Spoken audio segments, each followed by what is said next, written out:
Hey everybody, it's Liz.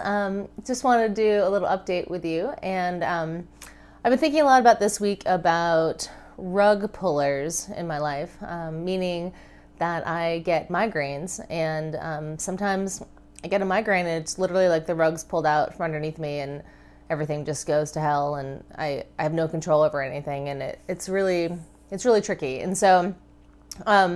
And rug pullers it could be an illness, it could be migraines, it could be being a caregiver, because Lord knows being a caregiver, any minute someone could get an ear infection or get sick or just start puking uncontrollably, and you're like, oh, and everything you had on your plan for the day or even a self-care thing or anything just goes right out the window, and it gets reprioritized, which is fine, right? Like, often if we're in a caregiving role, the majority of us are just so excited and grateful to be there and happy to be in that position.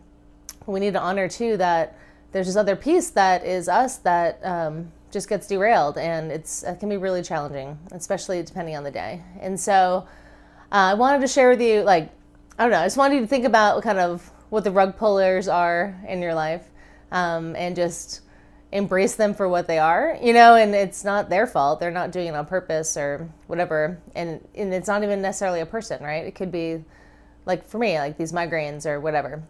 And so I've been taking a mindfulness class that I'm so grateful to be a part of. I was asked to be a part of it by this amazing lady in town. And we've been learning all these different mindfulness / meditation techniques. And one of them is labeling thoughts and feelings. And the first level out of it is just calming down, kind of getting into a quiet space. And when thoughts and feelings arise, which they do, it's not a matter of trying to have them not happen. It's just a matter of thoughts and feelings are going to happen. That's part of our brain trying to do its job of figuring things out and protecting us, whether that's worrying about things in the past or fretting about stuff in the future or trying to plan or whatever brains do. It's just trying to do its job. However, its job and its voice can be super intimidating and really loud and super annoying sometimes.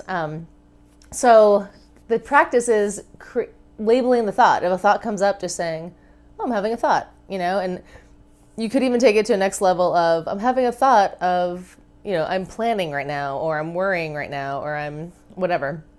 You can do the same thing with feelings. So, I'm feeling anxious, I'm feeling sad, I'm feeling whatever. Or it could just be like, or if you can't identify what the feeling even is, just being like, I'm having a feeling right now. And what this does is it helps create a little space in between the thoughts and feelings that are happening, so that you can realize that they really are just thoughts and feelings. It's not actually you.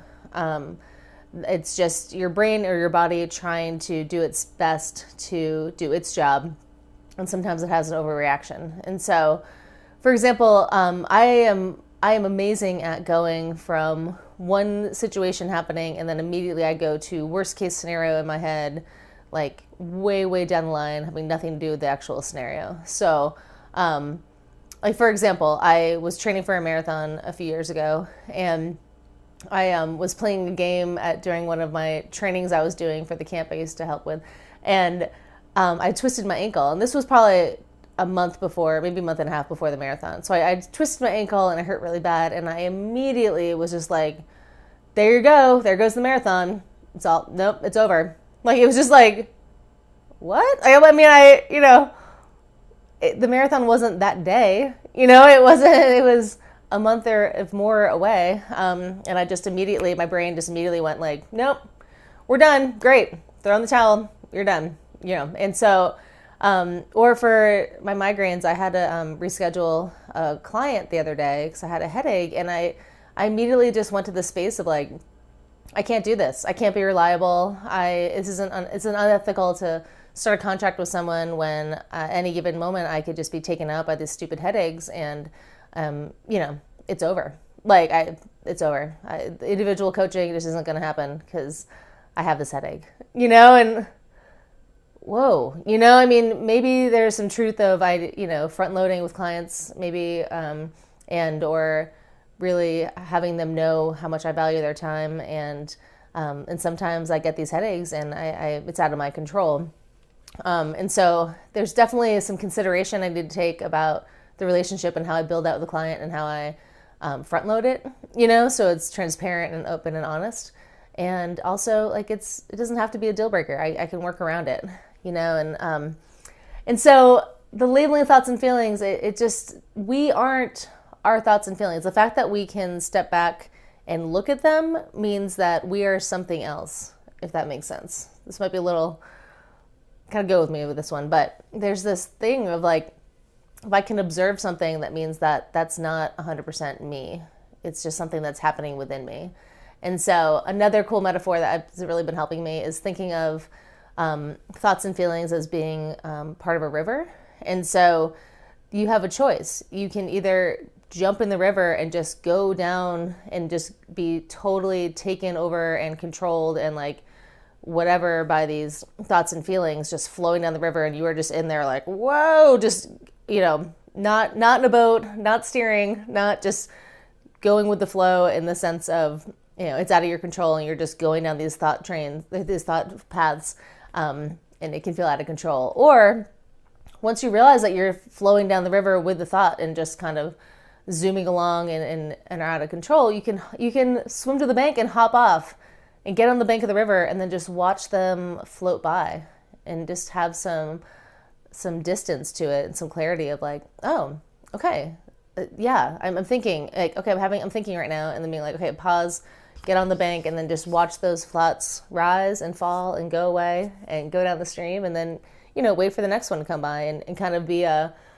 non-judgmental, impartial observer of it. Can bring some really great peace and calm and perspective into your world.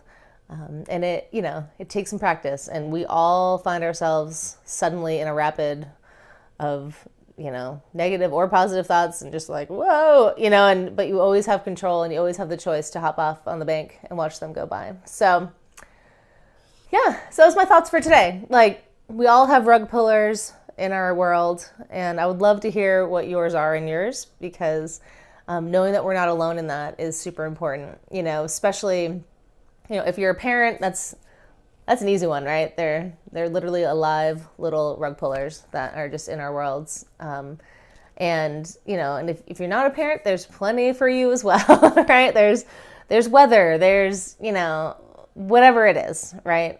Things that just throw you off course and make you feel like everything's just thrown up in the air. And in those moments of feeling out of control and just that everything got tossed around, just, one thing to consider is pausing and getting out of the river of thought or feeling, getting on the bank and honoring them and acknowledging them, and then letting them go, and waiting for the next ones to come by, so that you can tap into your true authentic self and kind of your intuition, and be able to breathe again. So sounds pretty easy. It definitely takes practice. So be gentle with yourself, and it can also be impactful, the more you practice it. So let me know your thoughts. I really would love to hear your thoughts, and if this resonates with you and makes sense. And I'd love to know what your rug pullers are, and also kind of where your thoughts go. Mine go to worst case scenario. It's just like, oh, there goes the Oscar. Like, I'm done. Sometimes I can catch myself and kind of laugh about it and be like, wow, I really just went there really fast. Other times it takes me a few days to get that perspective, and it's just part of being a human, people. So yeah, share, post, do fancy things, comment. I would love that. I'd love to hear from you, and have a great day. Thanks so much. Bye.